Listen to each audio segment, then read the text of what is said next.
Good morning students. हमने अपना chapter जो है pollution of air and water वो कंप्लीट कर लिया था, तो उसमें मैंने आपको कुछ क्वेश्चन आंसर्स दिखाए थे। तो आज के टॉपिक में हम जो है रिमेनिंग क्वेश्चंस करने जा रहे हैं, ठीक है। तो आज का मेरा टॉपिक जो है ये क्लास 8 के लिए है। सो आज हमारा क्वेश्चन 4 है, you are a member of the municipal body of your town, make a list of measures that would help your town to ensure the supply of clean water to all its residents. कहता है कि अगर आप अपनी town के municipal body के member हैं, तो आपको क्या आप ऐसे कौन से मेजर्स अपनाएंगे, यूज़ करेंगे, जिससे आपके टाउन में जो है सब क्लीन वाटर की सप्लाई मिल जाए, पहुंच जाए सब तक, ठीक है। The following measures are, number 1, chlorine tablets should be use for purifying water. हम म्यूनसिपल बॉडी को चाहिए कि क्लोरीन टैबलेट्स जो है उसको पानी में डाल दें, जिससे पानी में जो भी जर्म बैक्टीरिया है वो मर जाएंगे और पानी जो है प्योर हो जाएगा, ठीक है।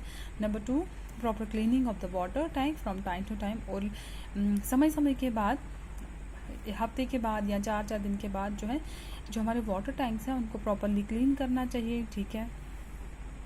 Number 3, the water supply pipes should not come in contact with the sewage pipes, और हमारी जो सप्लाई की पानी के सप्लाई की जो पाइप्स होती हैं वो सीवेज पाइप से दूर होनी चाहिए। और ये सीवेज पाइप्स क्या होती हैं, जो भी हमारे टॉयलेट्स का जो भी वेस्ट निकलता है ह्यूमन बॉडीज़ का, वो सीवेज पाइप्स के थ्रू ही जो है वो निकल जाता है। और सीवेज पाइप्स जो है वाटर सप्लाई पाइप्स की कंटैक्ट में नहीं होने चाहिए, दोनों पाइप्स जो है अलग अलग होनी चाहिए, ठीक है। ये हमारा क्वेश्चन नंबर 4 था। क्वेश्चन नंबर 5 है, explain the difference between pure air and polluted air. बताना है कि साफ हवा और आलूद हवा जो है, पोल्यूटेड हवा, इसमें फ़र्क क्या है, ठीक है। The composition of pure air contains 78% nitrogen, 21% oxygen, and 0.03% carbon dioxide. Besides these, there are some other gases like methane, argon, ozone, and water vapors. The air is said to be polluted when the composition of air is altered by the addition of harmful substances or gases such as sulfur dioxide, carbon monoxide, nitrogen dioxide, and particulate matter. कहते हैं कि हमारा जो air है ये किससे बना है, इसकी कंपोजिशन क्या है। तो हमारे एयर में जो है 78% नाइट्रोजन है, जो सबसे ज़्यादा मात्रा में प्रेजेंट है। उसके बाद ऑक्सीजन 21% है, और उसके बाद जो है कार्बन डाइऑक्साइड 0.03% है। इन 3 गैसेस के अलावा कुछ ऐसे गैसेस भी हमारे एटमॉस्फेयर में प्रेजेंट हैं जो बहुत ही कम क्वांटिटीज़ में प्रेजेंट है, जैसे कि मीथेन है, आर्गॉन है, ओजोन है, या वाटर वेपर्स भी प्रेजेंट होते हैं, ठीक है। तो अब हमारा जो एयर है ये कैसे पोल्यूट होता है, कहते हैं जब भी हमारे एयर में एडिशन होती है कुछ ऐसे तत्वों की, कुछ ऐसे हार्मफुल सब्सटेंसेस की, या कुछ ऐसे गैसेस की, जैसे कि सल्फर डाइऑक्साइड है, या कार्बन मोनोऑक्साइड है, नाइट्रोजन डाइऑक्साइड है, या पार्टिकुलेट मैटर है। तो इन चीज़ों से, इन गैसेस से हमारा जो एयर है पोल्यूट हो जाता है, ठीक है। सपोज कार्बन मोनोऑक्साइड जो है ये पॉइजनस गैस है, या सल्फर डाइऑक्साइड जो है, नाइट्रोजन डाइऑक्साइड, ये सारी पॉइजनस गैसेज है। और जितना जितना हमारे एयर में मिक्सअप होगा उतना उतना हमारा एयर जो है पोल्यूट हो जाएगा, ठीक है। क्वेश्चन नंबर 6 हमारा है, explain circumstances leading to acid rain, how does acid rain affect us. हमें बताना है कि ऐसे कौन से हालात रहते हैं जिससे एसिड रेन जो है बनता है, और एसिड रेन किस तरह से हमें अफेक्ट करता है वो बताना है। सो आंसर है इसका, sulphur dioxide and nitrogen dioxide are the type of pollutants which are released into the atmosphere by the burning of fossil fuels like diesel and coal.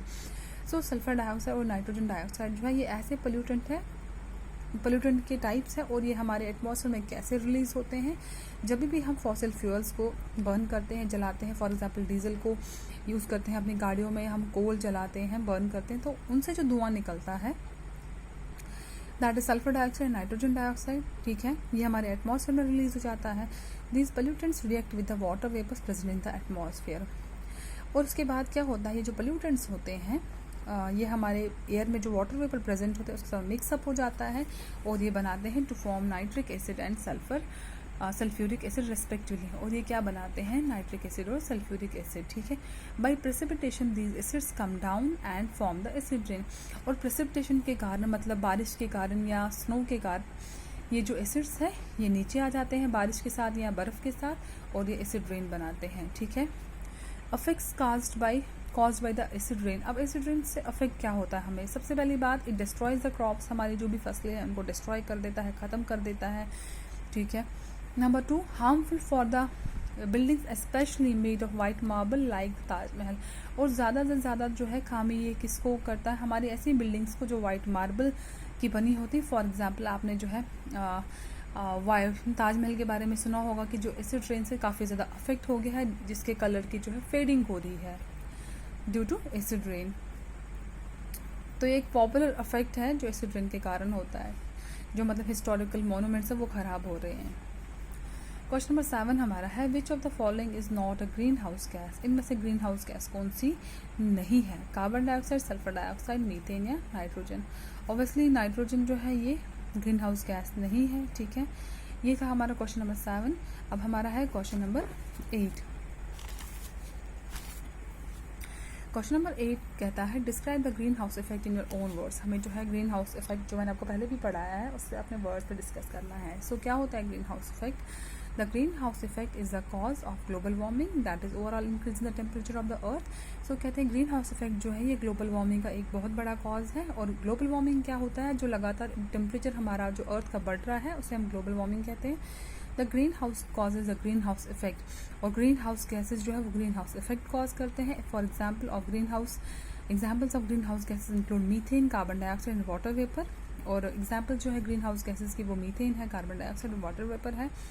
When solar radiations reach the earth, some radiations are absorbed by the earth and then released back to the atmosphere। कहते हैं कि जैसे ही solar radiation हमारे अर्थ पे आती है, सन की जो रेज आती है उसमें से कुछ रेडिएशन एब्जॉर्ब होती हैं और कुछ जो है एटमॉस्फेयर में वापस चली जाती हैं। And some radiation goes back to the atmosphere, ठीक है।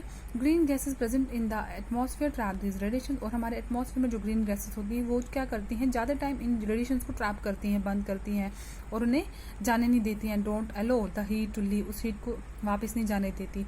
This helps our planet in keeping warm. और इस रेडिएशन से हमारा प्लानट जो है वो गर्म रहता है और इससे जो है लोगों के सर्वाइवल में मदद होती है। मगर हाउएवर ये जो रेडिएशंस रोज हमारे प्लानट पे आते हैं, however an indiscriminate increase in level of green house gases it can lead to an excessive increase in the earth temperature leading to global warming. और ये जो लगातार जो रोज़ ये रेडिएशंस आती हैं, कुछ ट्रैप होती है, कुछ वापस चली जाती हैं, ठीक है।